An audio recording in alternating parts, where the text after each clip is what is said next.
Please look up here.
Good afternoon, everyone. It is my pleasure, as president of the Randolph High School Senior Class of '87, to introduce the Mistress of Ceremonies, Acting Principal, Ms. Ellen Keene.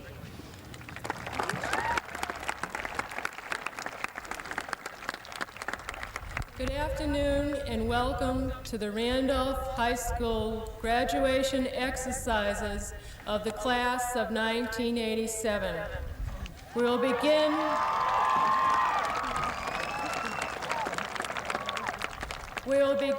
our exercises today with the national anthem played by the Randolph High School Concert Band. Please stand.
Please join us now in a salute to the flag led by seniors Gerald Wasserman and David Rice.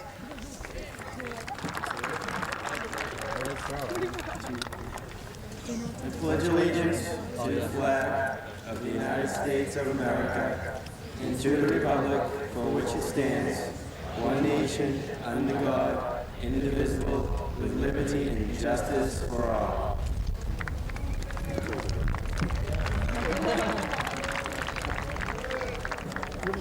Dr. Arthur Bowler, First Congregational Church, will now offer our invocation.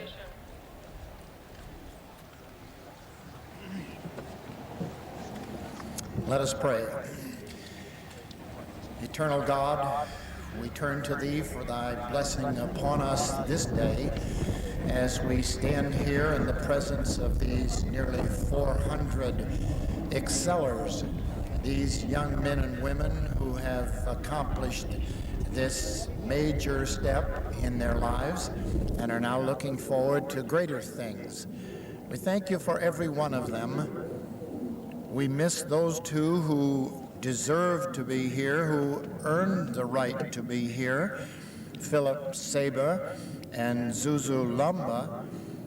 We remember them tenderly and wish Thy richest blessings upon them in their new life in the presence of God, and ask Thy blessing upon every one of us here, that we may continue to strive for the highest, the most beautiful, the best of things in life, as we have taught to. Amen.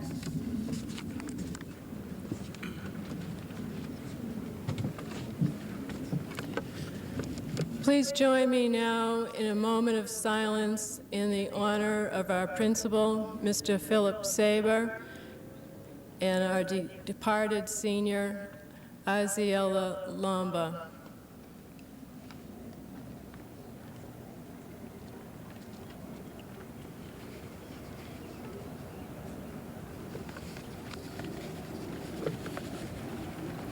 Thank you. Please be seated.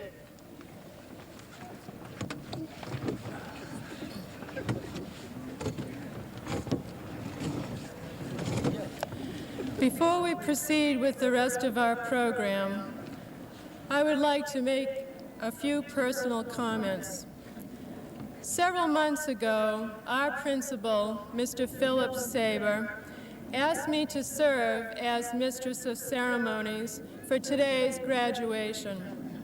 I accepted with a great deal of pleasure and enthusiasm because it would provide me with an opportunity to thank the entire Randolph High School community for the warm welcome and acceptance you have given to me this past year.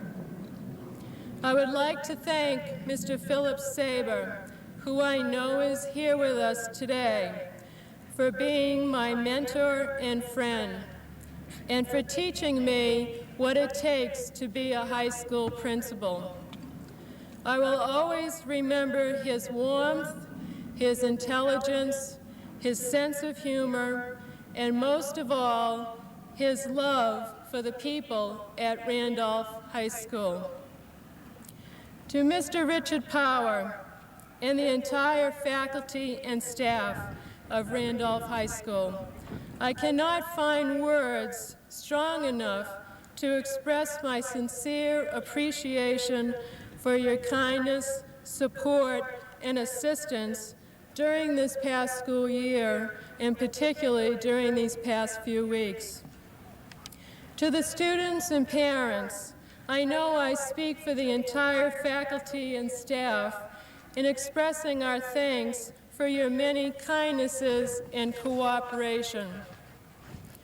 I would like to thank the school committee, Dr. Zoino, Dr. Huttonen, and Mr. Coburn for their constant support and encouragement. To the seniors, the graduating class of 1987, you have demonstrated great maturity and strength of character during this past year and throughout our recent ordeal. I would like to express my personal thanks and congratulations to you today on one of the most important days of your life. The Randolph High School community wishes you much success in your future life. Last Monday, we lost a member of the graduating class of 1987, Aziella Rosa Lomba.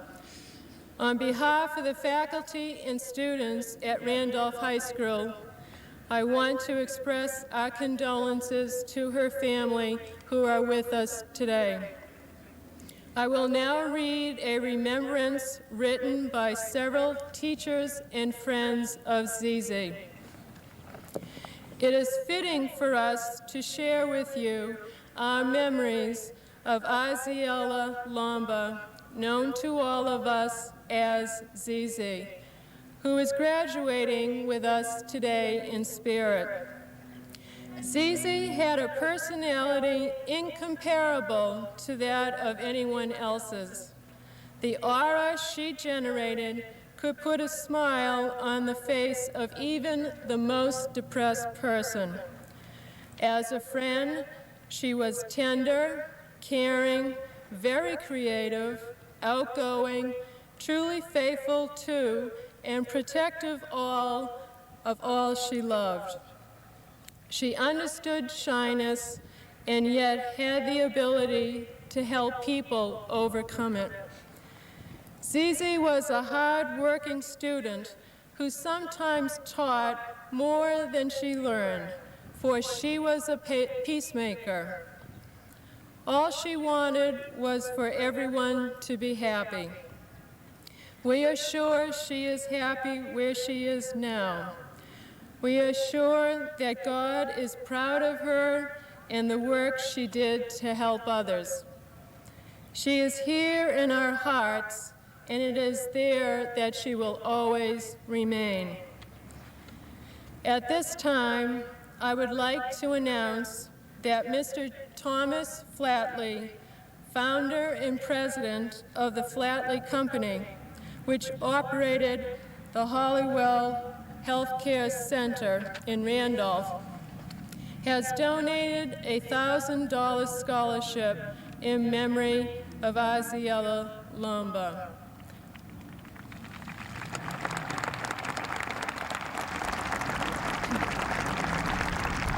Zizi was a member of the dietary staff at Hollywell. Presenting this scholarship today in memory of her sister Zizi is Mrs. Maria Martin. Would you please come forward, Mrs. Martin?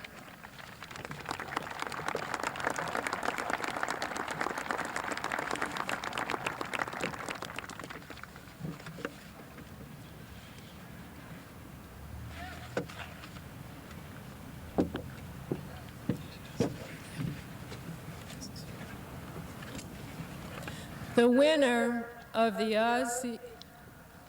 Aziella Lomba Scholarship is Leonora Monzano. Please come forward.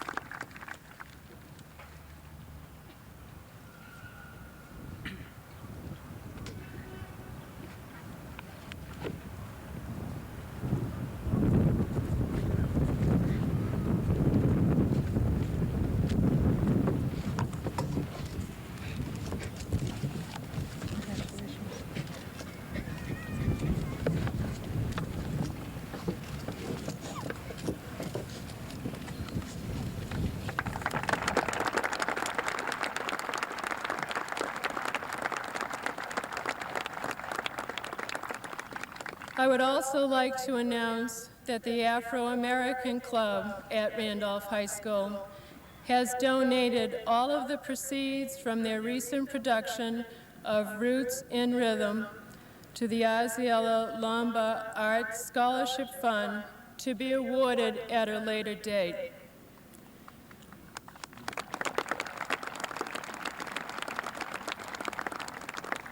Now, to continue with our program, Mr. Richard Power, Assistant Principal, will share his commencement dedication to the memory of Mr. Philip Saber. Mr. Power.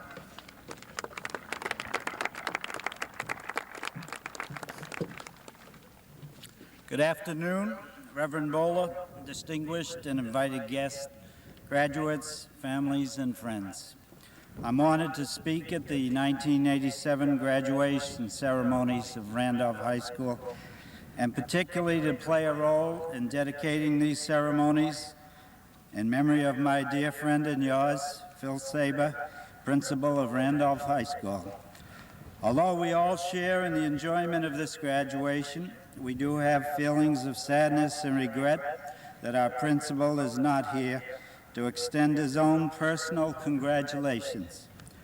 However, though Phil Saber is not present physically today, I'm sure that his spirit permeates these proceedings. He welcomed you to Randolph High School 4 years ago. He guided you through your stay at Randolph High School, and today he salutes you in his own way as you complete your academic career. Phil Saber had a distinguished career in his own right. A lifelong resident of Brockton, he excelled in football and went on to an outstanding 4 years at Fordham University in New York City. In 1954, Phil joined the staff at Randolph High School and was a teacher and football coach until 1967. In 1968, he was appointed a guidance counselor at Randolph High School and became assistant principal of the North Junior High, grade 9, in 1971. Phil was then appointed assistant principal of Randolph High School in 1973 and finally principal of Randolph High School in 1982. When Phil died May 12th, he was undergoing surgery for a heart condition. And as I look back over the 27 years I knew Phil, it is his heart, his warmth, and his compassion that I remember most. It was because of Phil's heart that some of you are graduating today. It was his warmth that carried you through some of your difficulties in the last 4 years. It was his compassion that helped both students and faculty when things looked bleak. And therefore, my message to you today, as we dedicate these ceremonies in memory of Phil Saber, is to take the same qualities which you saw and admired in Phil and utilize them in whatever field of endeavor you pursue. As his presence and heart touched all of us, let your heart guide you in a positive manner and lead you in a career that is both successful and compassionate as Phil's was. At this time, I'd like to ask the president of the senior class, Kenneth Roth, to come forward to present a plaque to the family of Phil Saber. Accepting for the family will be Phil's son, Philly.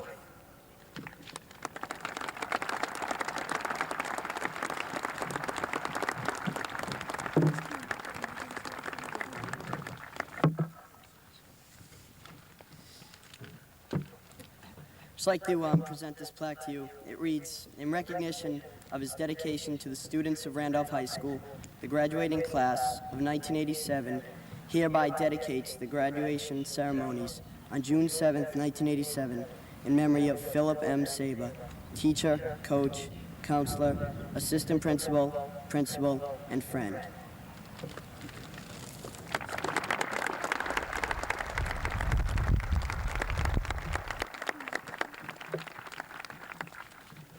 On behalf of my family, I'd just like to thank the senior class for this. I know it means a great deal to us. And I'd also like to thank the school department in general and the Randolph community as a whole for their continued support in a very difficult time. Thank you.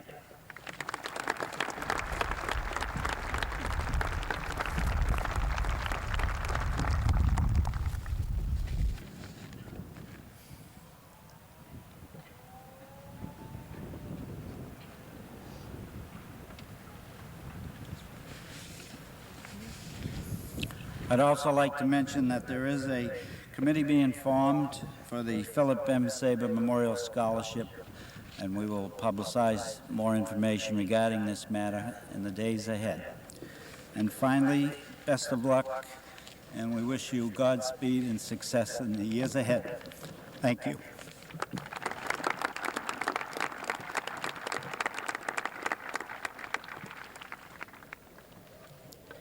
Mrs. Brenda Berger, Chairman of the School Committee, will now bring us greetings.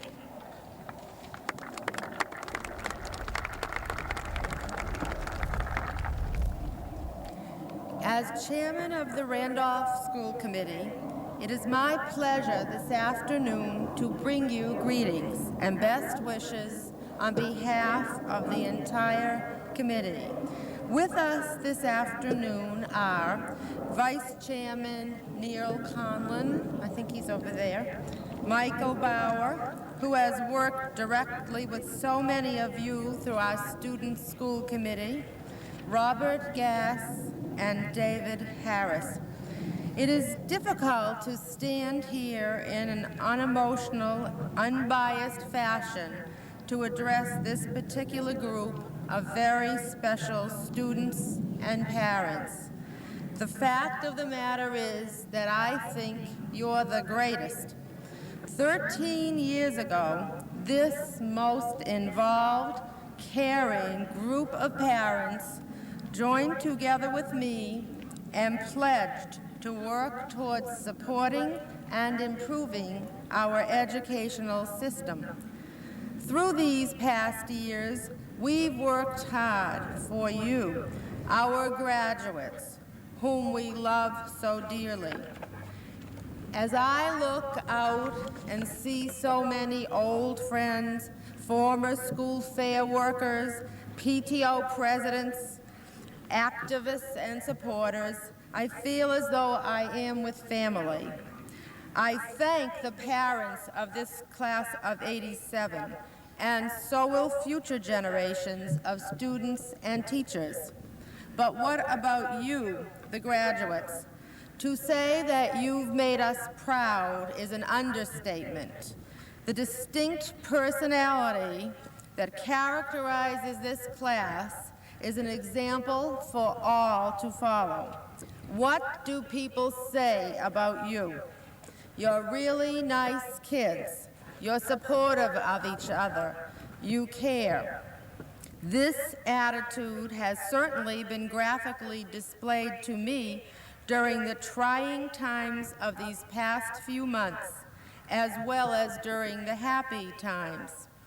Your class spirit was evident during our first class outing after graduation rehearsal, we hope not our last, as well as during your senior prom, which so many of you attended. You were such a well-behaved group.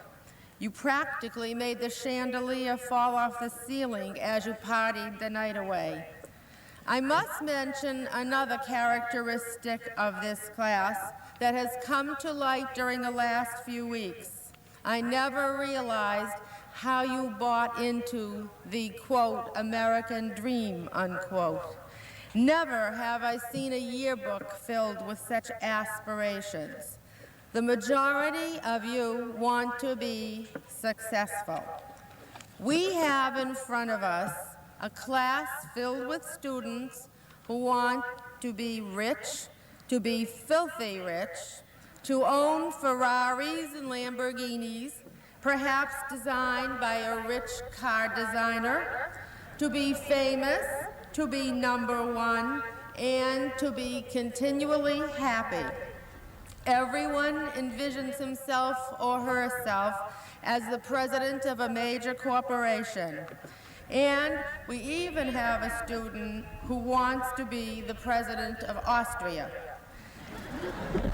It gave me a ray of hope to see that we have at least 2 aspiring nurses, someone who wants to work with the elderly, someone who wants to work with animals, an aspiring doctor, and most important of all to me, we have 2 students who want to teach.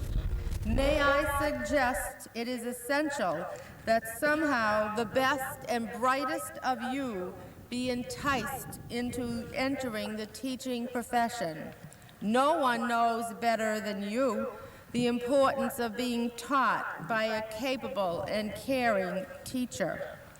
Regardless of your stated high school goals, it is my belief that each of you has within yourself the understanding that you have an obligation to give back to a society that has worked so hard to provide you with a good beginning.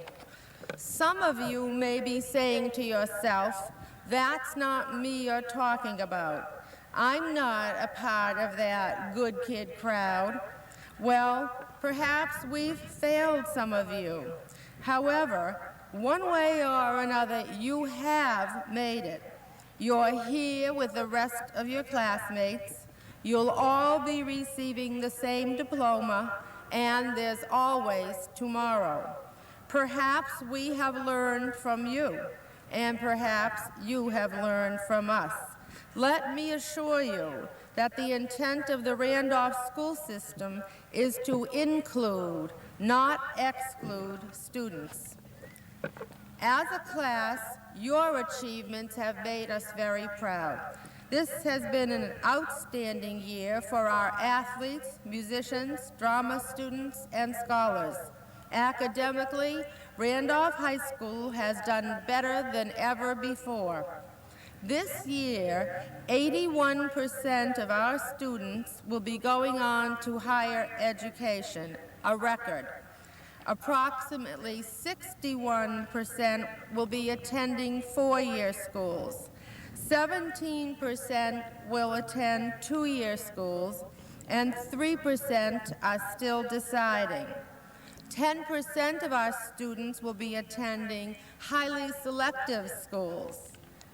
What about the rest of you? One student plans to work for a year and then enter college. Others will enter the workforce.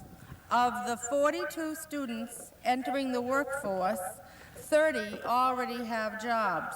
This is an extremely high employment level as compared to past years when jobs were more difficult to find. Of course, entering the job market doesn't necessarily mean that one automatically excludes continued education in other forms or at later dates. 2 of our students will be entering the service. We are proud of them and wish them well in their chosen path. Several of you will be getting married or are still searching for direction. May I wish you luck and tell you that there are many adults, some who may be sitting in the stands, who still don't know what they want to do. Now is the time for all of you to search. We've talked about the past and the future. Present, now for the future. What an exciting time to live in, full of uncertainty and danger, yet filled with opportunities that my generation never dreamed about. Those of you who know me must have realized that I just couldn't let you go. I'm going to miss you too much. So on behalf of the Randolph School Committee, I invite you back to Randolph High School the Thursday morning of Thanksgiving. Look in the money saver for details. This isn't instead of homecoming, it's in addition to the traditional Thanksgiving game festivities. Meet with us in the cafeteria and share your experiences in your new setting. If you can't be with us, write or make arrangements to come in at another time. Share with us your thoughts and feelings. Were you prepared to face your new role? What did we do well? What needs to be improved? What should be changed in or added to our curriculum? What about our school rules, setting, and climate? In retrospect, what would you suggest to underclassmen that would make life easier for them? Many of you have been involved in past years and have shared with us to help in decision and policy making. Don't stop now. Those of you who were the quiet ones, speak up. We'll be looking for all of you.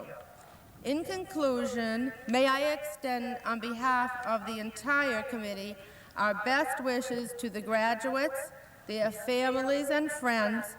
Congratulations on a job well done.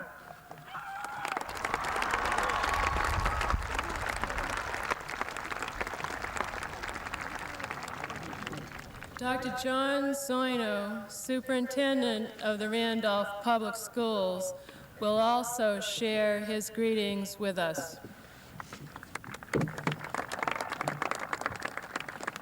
Reverend Dr. Bola, distinguished platform guests, family members, friends, and most importantly, the graduating seniors. I bring you the greetings from my office, from Dr. Hutton and from Mr. Coburn, but in addition, from every teacher you've had in the school system, all the way down to your kindergarten days. I bring a special greeting to the families, the Lombard family and the Saber family, and it comes to you from my heart. I want to congratulate, in addition to the students, the parents who have brought you to this day. To you students, you've accomplished a great goal.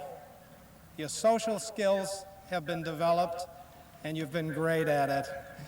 Through your participation with your class, in sports, in extracurricular activities, you've learned what it means to cooperate, to work together, and to get along socially. The teachers of the system have given you a rigorous academic program that hopefully will give you the skills and will have shown you how to think as you go forward into the future. And finally, and we didn't plan this, you have been tempered by grief. The heat of grief is similar to the heat that we see in various ways. For example, the heat that it takes to make good steel. Believe it or not, this will help you as you go into the future. You are prepared. All of this was done in a loving and a happy environment in school and in your family. You're ready. When you work in the business or industrial world, you have the satisfaction of seeing a product, an automobile, a television, or something that perhaps you've helped to build. Frequently, teachers say or are discouraged because they don't have that type of a product. On the other hand, we have a product in you, a product that we can look at today and be proud of, and a product that we know will go out into the world and make it a better place for all of us. I do want to say one last thing before I carry out my official duty, and that is that during this past week, we had a town meeting. We had the parents and the teachers and the members of the town meeting come forward and give us a lesson in how to run a community. The support was there for public education, and this is my opportunity to thank the community of Randolph for this support. The lesson for you is, as you go out into the future, to remember Mrs. Burge's cry to come back and give something to teaching, but certainly to support it as your parents have. And finally, it's my duty as superintendent, in accordance with the rules and regulations of the Randolph School Committee, in accordance with Chapter 70 of the Statutes of the Commonwealth of Massachusetts, to publicly declare and to declare to the members of the school committee that you have completed the curriculum as prescribed, and by this act make you officially approved for your diploma today. Good luck to all of you.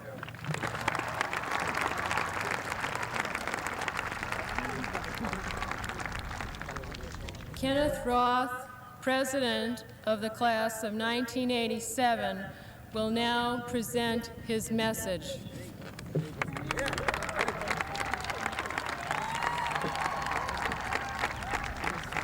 Good afternoon. In a recent Columbia University article, it was stated that man is for the most part unique among all creatures. He has a distinctive method of survival, and that is through the use of his mind. What happens in his life is the result of choices which he consciously makes. All generations have had choices to make. However, it is our generation who must make choices regarding the survival of a quality of life never enjoyed by mankind before. And yet, this quality is threatened by various obstacles. One such roadblock is the insidious disease AIDS, a disease that has reached epidemic proportions among various segments of our society. Medical experts now tell us that all members of society must be alert to its dangers. Should we continue to bury our heads in the sand and insist that it won't touch us? Or should we encourage the government to fund monies for intensive research? Drug abuse is another such barrier to our quality of life. The accessibility of drugs is likened to shopping for a loaf of bread. Do we give in to the lure of an easy high? Or do we work hard to get high on life? Statistics show that many of us will be involved in some accident resulting from drunk driving. Do we take that extra drink, or do we say no? On a more national level, geologists, ecologists, and conservationists tell us we are abusing and exhausting our natural resources, including our precious energy supplies. Do we take the easy road of replacing our energy supplies with nuclear power, or do we choose restraint? The very essence of our nation's democracy has been built on choice. Yet come election day, more and more of our enlightened citizenry chooses to stay home. Do we continue this political pattern of democratic apathy, or shall our generation be the first to turn the tides and become responsible citizens? The Talmud tells us, whoever teaches his son teaches not only his son, but his son's son, and so on down through the generations. Our generations has been taught well. The choices are now ours. My friends, let us choose well. Thank you, and God bless us all.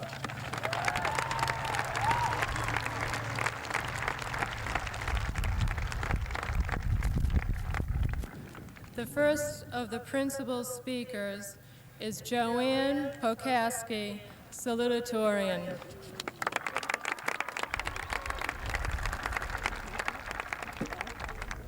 We are together today to celebrate an event of great importance, a milestone in our lives. We review the past and remember some of the best times we have had in high school. We look at the present, sitting here with our classmates. Our families and friends are all here watching us, all with pride, many with relief, and some with a sense of sadness. They find it difficult to believe this day has actually arrived. Now, we look to the future. This is the frightening part, but it doesn't have to be. The future holds great things in store for us, no matter what we do. Not everyone can become a celebrity. Not everyone can become rich. Not everyone can win great honors, but everyone has the potential to be worthy and make a difference. And it doesn't have to occur in one big glorifying act. Day-to-day kindness, sincerity, and acts of generosity are claims that few can call their own, but all could, no matter how much money or power or prestige they have. I believe we all have a talent, something we do better than anyone else. It may not seem special to you, but every talent can be used to help others. You might find that hard to believe, but if enough thought, creativity, and determination is put into it, it can be worked out. One example that comes to mind is Bob Geldof. He was a musician. He saw a need in Africa. People were starving. But his talent wasn't agriculture or finance. It was music. I'm sure at first he thought he could do nothing. But through his determination, he came up with something he could do. And we had Band-Aid and Live Aid. And some people in Africa had some food. Of course, you can use your talents for your own benefit, and I hope your talents take you all far. But there comes a point where you have to turn around and start helping others. When the end of your life comes near, it won't matter how many toys you've acquired or how much money you have. You'll ask yourself, what have I done? What will be your answer? I found a poem that expresses well the message I'm trying to convey. If it's ever so small, the part you take, the world has need of you. Be it big or little, the effort you make, the world has need of you. If it's only a thought you give by the way, if it's only love's word you pause to say, it's a part that nobody else can play.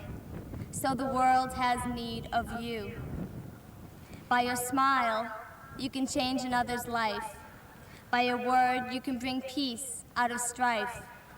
Then lift your heart and never say die. Count every blessing, stop every sigh. Get busy, don't let a chance slip by, for the world has need of you. Realize the talents you've been given and be grateful for them. But remember, to whom much is given, much is expected. I'd like to wish the best of luck to the class of 1987 and to thank those of you who helped us along the way.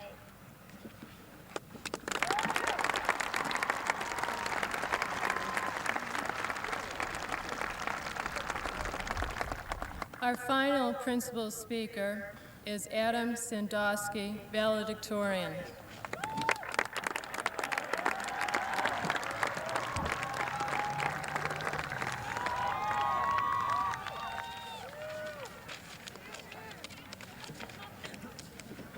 Hello, I had some difficulty in writing this speech, similar to that encountered when one makes a pot of coffee. Sometimes the coffee turns out to be too strong, and then one has to add more water or milk to dilute it. Sometimes this sweetens the coffee too much, and there is a decision to be made. One can either throw away the whole thing and start anew, or try to get the correct proportions of milk to brew. Well, since this is supposedly the new coffee generation, I decided to stay with the original brew. So you can think of this speech as the same old crop. Before delving into the main subject of this speech, I would like to tell you what it is not about. Somewhat like a general cinema preview without the music. This will hopefully make the topic clearer and allow you to decide whether to leave now before the parking lot is jammed. Yeah. The topic is not starving children, Haitian refugees, toxic waste, or Gary Hart. Neither is it the Iran-Contra scandal, animal vivisection, nor acid rain. It encompasses something more fundamental and universal, individual rights. These rights delineate the boundaries of one's actions. They establish the farthest limits of an individual beyond which he is infringing upon the rights of another. This maximum freedom also allows one to reach his full potential and to achieve all that is possible. If, however, one person's rights are restricted, then a precedent is established which endangers everyone. If one individual is silenced, then the voice of everyone is in jeopardy. This theory applies in all instances, including a school setting. For the main purpose of a school is to educate individuals in order for them to be able to attain their full potential. Any abrogation of the rights of a student or other member of this institution inhibits the attainment of this full potential and contradicts the purpose of the institution. The real-life deprivation of rights may more easily be visualized in this parable. One day, Saul Schlemiel, formerly of Brooklyn, New York, was walking down one of the hallways in his school on his usual route to class. As he was moving along, he spotted a group of people and a dog at some locker to his right. As Saul approached, he realized that the people were using the dog to search the student's locker and that the student was being questioned alongside. Well, Saul hurried past and thought to himself, this seems a little excessive, but the Supreme Court says it's all right and the judges make more money than I do. So, the following Tuesday, Saul was again walking down that same hallway to class, and he saw up ahead someone moving in and out of a room. As Saul neared the scene, he discovered that the man was a security guard checking a bathroom. So Saul reasoned, well, at least a bathroom is open, and sauntered by. The next day, Saul decided to give the hall one more chance. However, near the middle, he noticed a group of people to his right and left. Saul really didn't need any more trouble in his life, but he had to get to a class, so he continued on. At the right, 2 students had been detained and questioned by a security guard. And at the left, selected work was being ripped from a bulletin board. As quietly as possible, Saul slipped by, and some way down the corridor, he thought, seems a little extreme to interrogate people walking down the hall and to censor critical work, but these are really little points, and the detainees probably didn't even have a hall pass. Thursday, Saul's teacher was absent, and after jumping for joy, he remained in the cafeteria and didn't have to traverse the dreaded corridor. Friday, though, was a different story. Saul needed to reach class, as always, and the aforementioned corridor was the easiest route. He figured that he had had a very tough week, but that the end was upon him, and in an hour, it was Miller time anyway, so he decided to take a chance. As expected, in front of him, he spotted a line of people against the wall. These people turned out to be students being body searched by police. Well, Saul finally reached the end of the corridor and stopped. A thought had been developing and now worried him greatly. It's true that the students being searched may have been involved in some illicit activity, and that this is only a slight infringement upon their rights instituted to protect others. But these slight infringements have been adding up over the week, and I wonder, when are my rights going to be slightly infringed while people walk by? In conclusion, the preceding story illustrates the abrogation of liberties that can exist in any situation. As one moves out into the world, it is likely that he will encounter and will become a part of many institutions. They should not be condemned for possessing weaknesses of this kind, nor should these weaknesses be ignored. In order to truly and honestly appreciate something, one cannot walk blindly down a corridor, but must look both to the right and to the left. One must not dismiss any minor flaws not in the direct line of sight, because they could easily enlarge into a chasm that blocks one's path. With this clear sight, the institutions can be improved to the benefit of everyone. I would like to wish the members of the class of 1987 good fortune in all their future endeavors. Thank you and goodbye.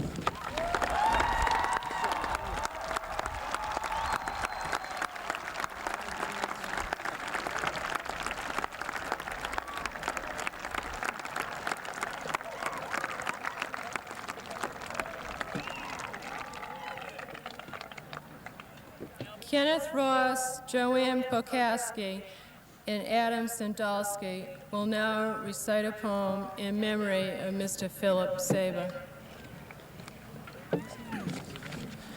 As many of you know, Principal Saber died the night of May 12th. The Friday of that week, a memorial service was held to remember and honor Mr. Saber. This break is to remember him and to say a final goodbye. We would like to read a poem by Khalil Gibran.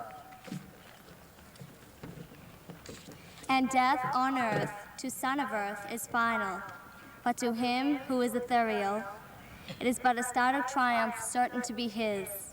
If one embraces dawn and dreams, he is immortal. Should he sleep his long night through, he surely fades into a sea of slumber. For he who closely hugs the ground, when wide awake will crawl till end, and death, like sea, who braves it light, will cross it, weighted, will descend. There is no death in nature, nor a grave is set apart. Should the month of April vanish, gifts of joy do not depart. Fear of death is a delusion, harbored in the breasts of sages. He who lives a single springtime is like one who lives for ages. Give to me the reed, and sing though, for song is immortality, and the plaintive seed remaineth after the joy and misery. Goodbye, Mr. Saber.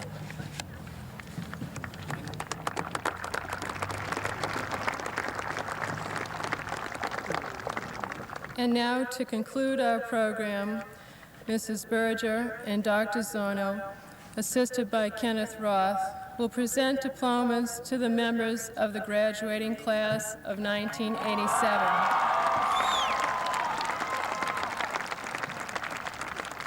Also presenting diplomas to the students from the Boston School will be Mr. Hollis Wicks, Superintendent.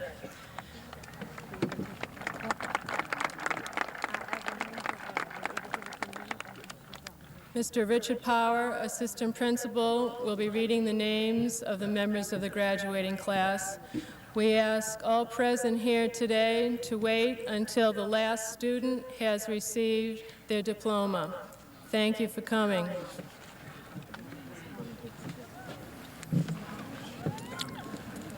From the Boston School for the Deaf, these diplomas will be presented by Mr. Hollis Wicks, Superintendent of the Boston School. Catherine Sarah Ellen Arcana. Denise Ann Cardinale. Martin Joseph Cataldo, Jr. Jacqueline Ann Enos. Walter Eric Enos. Paul Francis Fitzgerald. David Robert Good. James Alton Gosson. Joseph Anthony Marinucci. Alvin Rodriguez Melendez. Richard Michael Moriarty. Mark Rodriguez. Todd John Sasso. Timothy M. Vienne.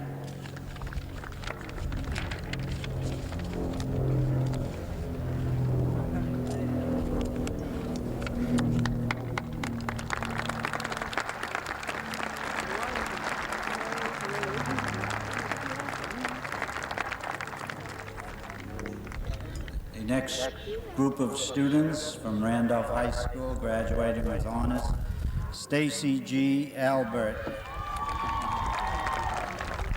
Maria Alessi, Stavrula I. Alexopoulos,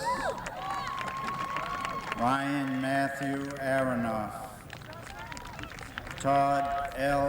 Astor, Jeffrey B. Barron, Stephanie Allison Bosch, Michael D. Berger, presented by his mother, Mrs. Brenda J. Berger, School Committee Chairman.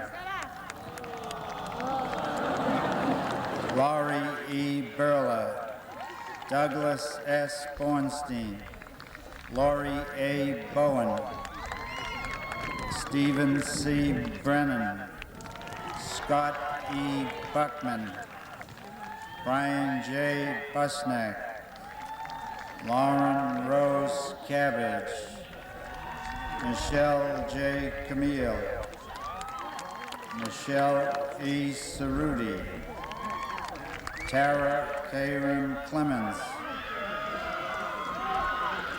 Joanne Marie Cody, Carrie Ann Connor, Linda Ann Carter, John J. Cutting Jr.,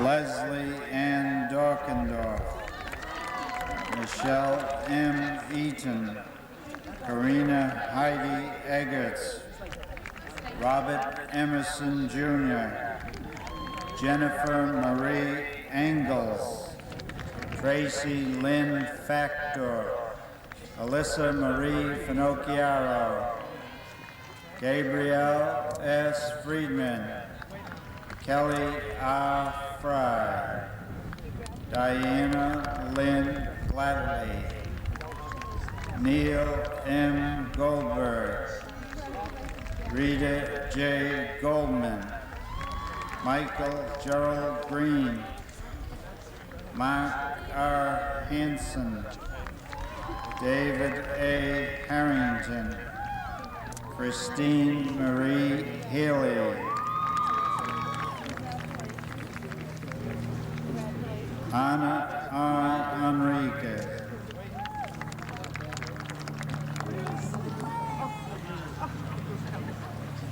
Bruce S. Hoffman,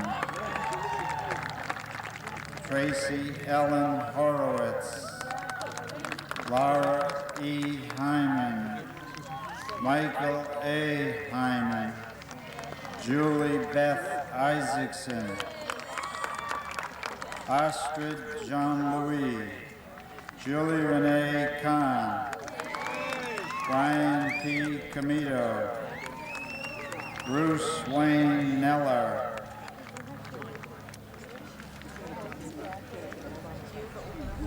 Danielle O. Krinsky, Kimberly Ann Cullen, Amy Faith Labarain, Jody R. Ledge, Karen M. Lamarca, Jonathan R. Lampkin, Barry S. Lappin, Eric Michael Lieberman, Kara Faith Lieberman, Scott Evan Liftman,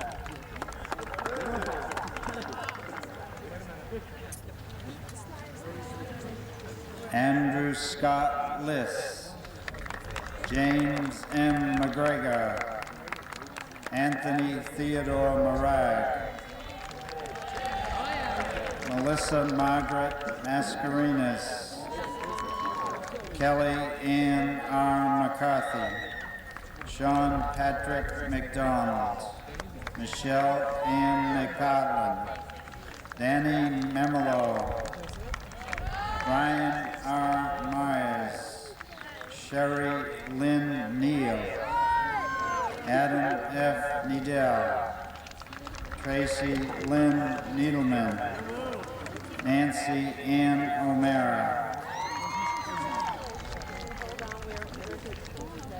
Kevin Patrick O'Neill, James Joseph Olson, Timothy Paul Ormond, Bradley H. Paul, Christine L. Pico, Elizabeth A. Pohl, Richard Scott Range, Marlo J. Roberts, Judy Ann Rodriguez,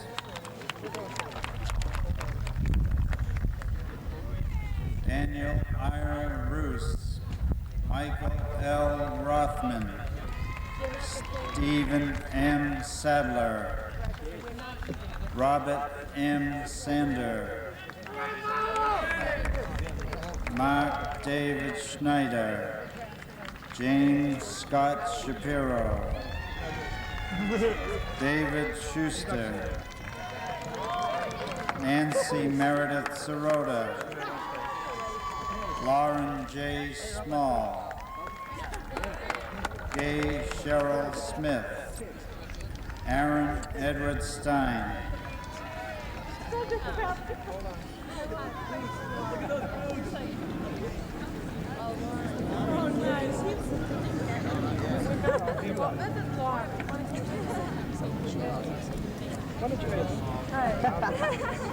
Joseph Paul Sullivan, Mara Jean Sullivan, David K. Sussman, David R. Swartz, Michelle Lynn Torch, Bao T. N. Ton,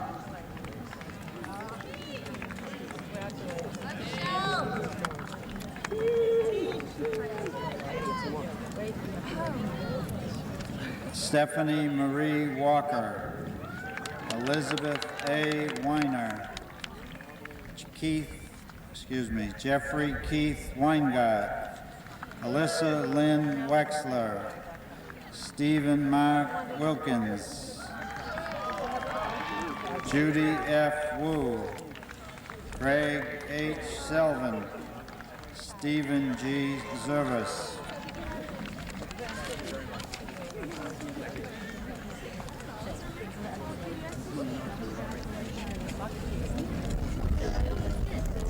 Susan Amaral, Donna Lee Anderson, Susan Renee Applebaum,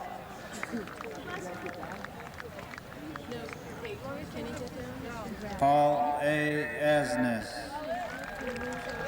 Louis Prince Attles, David F. Azer, Tequila D. Baker, Peter D. Baldwin, Candace Marie Baldiger, Ellen B. Bowman, Michelle Hope Beckerman, Eric D. Berg, Jennifer Berman, Joseph A. Bethany, Alyssa Ann Bloom, Monty S. Bosman, James Michael Brewster II, Stacy Helene Brockman, Marcy Ellen Brown, Donna Robin Close, Tom E. Cockrell Jr.,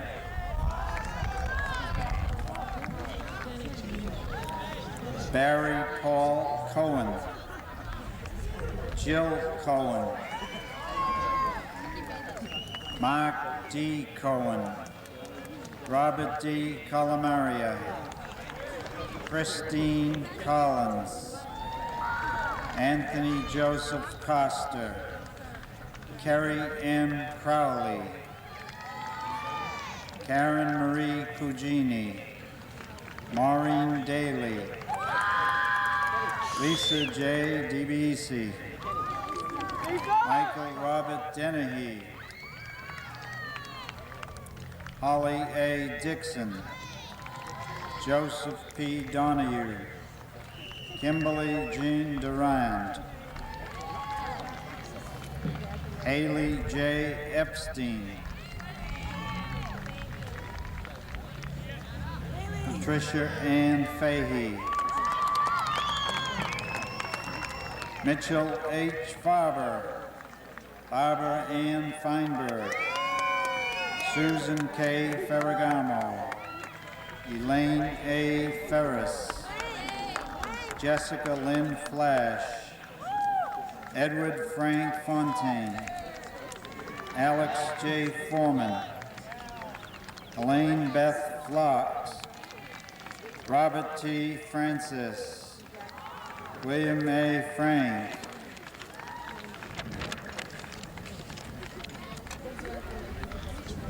Rachel B. Friedman, Jamal David Freeman, Claudia Antoinette Gabriel, Lance John Ganjami, Paula K. Gannon, Cheryl Ann George, Patricia A. Glinsky, Lisa Deborah Gluck, Robin Lynn Goldberg, Michelle R. Goldstein, Michelle T. Gould, Nancy F. Gould, Chris Ann Gregor, Jennifer L. Gregor, Lynn M. Guerra, Kurt David Hansen, Michelle Teresa Harding, Jody Lynn Harmon, Valerie Marie Harris, presented by her father, Mr. David Harris, Jr., a school committee member. Lisa Ann Hayes, Michael Paul Henry, Angel L. Hill Bell, Sharon Ann Hodge, Gary David Hofstein, Joseph P. Hogan, Osen M. Houston, Erin Marie Howard, James Joseph Hurley Jr., Todd Robert Jekyll, Jamal Jackson, Stephen James, Eric Robert Johansson, Paul Callerton, Scott H. Karch, Darrell Paul Kelly, Linda Jean Kennedy, Michelle Joy Kennedy, Stephen Patrick Kenny, Eileen Marie Crom, Christopher W. LaFleur, Linda A. LaMonica, Loretta B. LaMonica, Michael C. Lane, Samuel Sherrod Lawson, Bob S. Lee, Marcy D. Leeds, David Bruce Leslie, Rona Lieberman, Charles J. Lippman, Brian Lawrence Liss,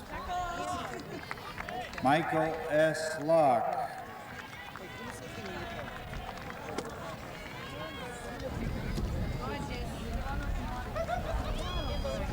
Aziella Rosa Lombard. Accepting for Aziella's diploma will be Mrs. Maria Martin, Aziella's sister.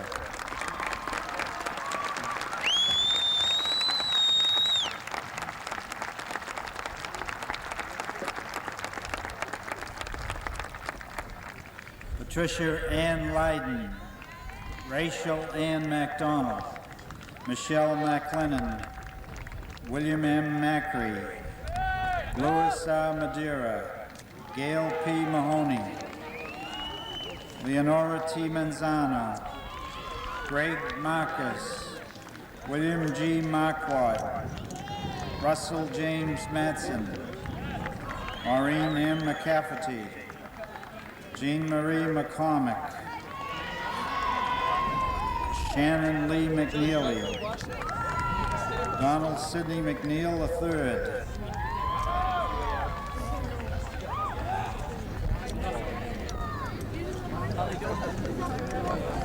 Anthony Richard Morellis, Catherine R. Massette, Dorothy Ann Moynihan, Paula Marie Munifo, Sharon L. Murray,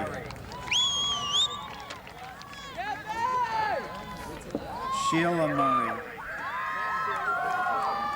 Natalie Nastasi, Mark D. Noonan, Susan B. Norton, Leah M. Pariel, James William Parker, Jonathan S. Peters, Paul F. Podesta,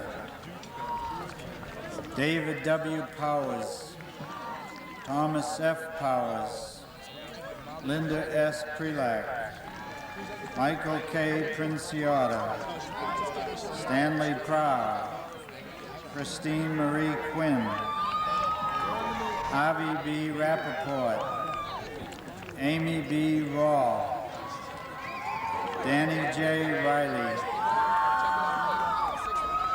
Beyond C. Reyes, Julie A. Ricciardi, Kendra Ann Roberts,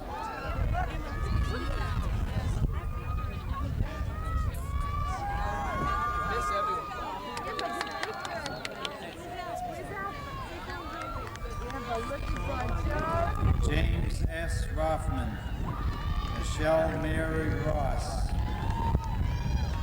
Janet Lee Ruggieri, Kimberly Ann Sayer, Mark F. San Clemente, Ellen Beth Santer, Holly Marie Sayers, Myra J. Satz,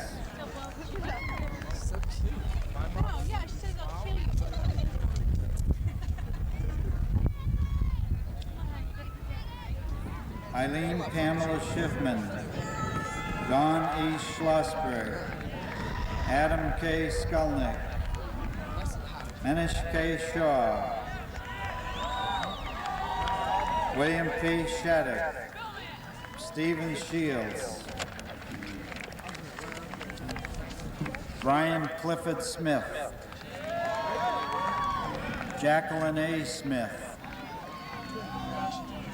Milton Sobral, Jeffrey D. Sulloway, Catherine Mary Sullivan, Matthew Sum, Shuk Lan Sum, Robert F. Summers Jr., Carl L. Sylvester, Arlene Beth Tanko, Matthew Allen Thompson, Kathleen Kelly Toland, Amy H. Vetstein, Janet L. Waite, Alan J. Waldorf, Gina Walker, Christopher Joseph Walsh, Monique M. Ward, Diane Marie Washington, Eric Joseph Weinberg, Jody I. Weissman, Gail Beth White, Nicola K. Whitehorn, Lisa Yenoff, Deborah A. Young, Jody Beth Zeltzer, Rhonda Irene Zimmerman, Stephen P. Sukowski,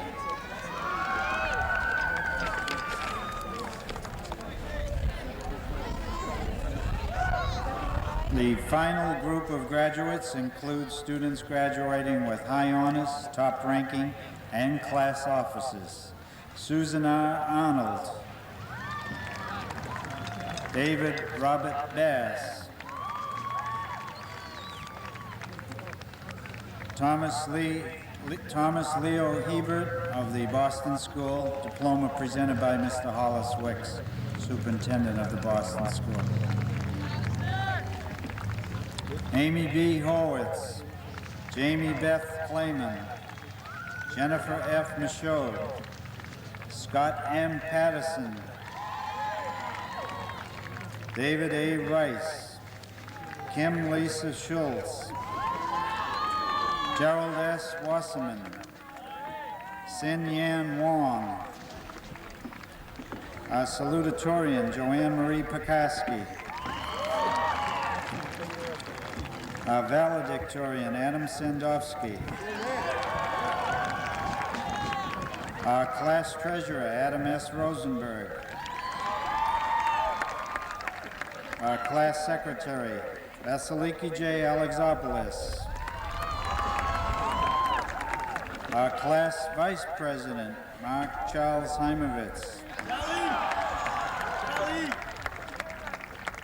and finally, our class president, Kenneth P. Roth.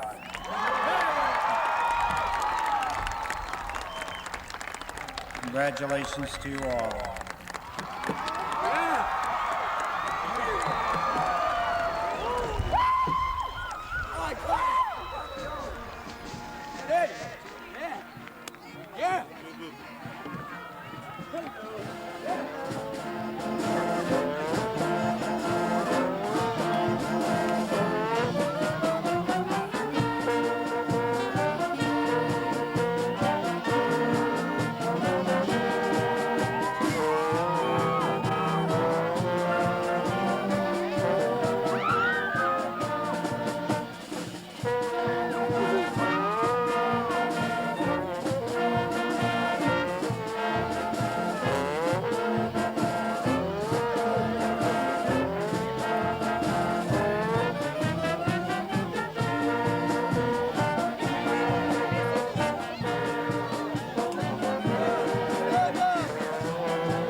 No, I was gonna go 7 this morning.